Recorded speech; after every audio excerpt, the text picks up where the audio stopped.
November the 5th. As you can tell, it's extremely windy out today, and I'm out here trying to get it done. Wasn't planning on being out, but luckily my wife was able to get my daughter tonight from school, so I am able to be out here. So strong west winds, and rut activity's picking up. It's not quite there yet, but we're seeing a lot of seeking, a little bit of chasing, and just a lot more nose to the ground, crossing the road kind of action. A lot of deer getting hit on the highway. So that's usually in Michigan when you can tell things are starting to pick up, is when you start seeing more dead bodies along the road, so unfortunately. But we're gonna get after it. We're looking for a good buck out here. We've seen a couple really good ones, so hopefully tonight's the night. We'll see.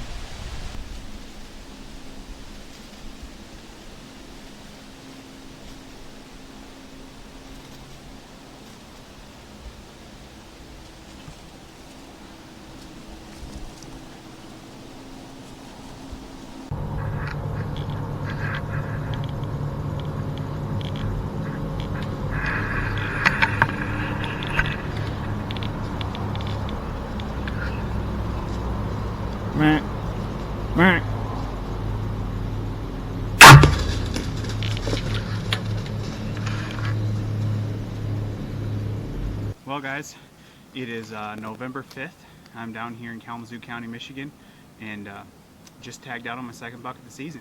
It's my last day of vacation, which is weird because if you're watching my video from earlier, shot a nice 7-point within hours of my first day of vacation. So within the last 9-10 minutes of legal light tonight, I was able to finish out my vacation with this beautiful 2.5-year-old 8-pointer.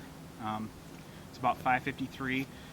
Not sure how my footage is going to work, because I was running only a Tacticam at that point, because just the position he was around the tree, I couldn't solo film, couldn't get anything on GoPro, couldn't get anything on my regular camera, so came down to the Tacticam. And low light, that might not be great, but beautiful Michigan 8-point.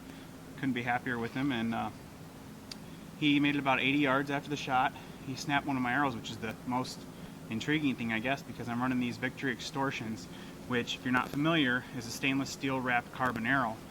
A lot of the FMJs are aluminum, and they bend, they break, whatever. So Victory made this stainless steel wrap, and I've shot 4 critters with the same arrow, never had them break. And this one hit him right here. I shot him, he was maybe about 8 yards, so I was up there about 22-23 feet, and angling down. It looks like it's a touch high, but it anchored right in that other shoulder, and he took it with him about 70 yards before it snapped off.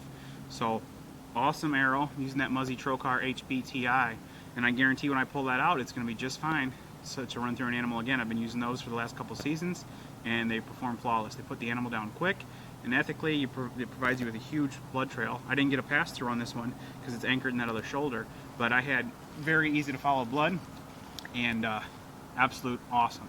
So highly recommend those broadheads. The arrow, that's just something, my personal preference. I wanted a heavier arrow, so I went with that, and it did the trick. I don't know if I grazed bone on the way in, but to prevent it to only a one hole kind of suggests that maybe I lost some penetration there. But I'll definitely cut them open and figure out more to the story.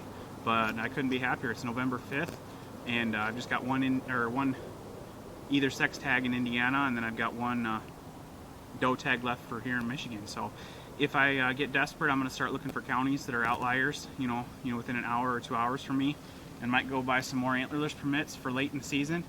But I think I'm going to focus a lot of efforts on Indiana. I got another vacation starting next week, and going to get after it some more. Great time to be in the woods, and I couldn't be any happier.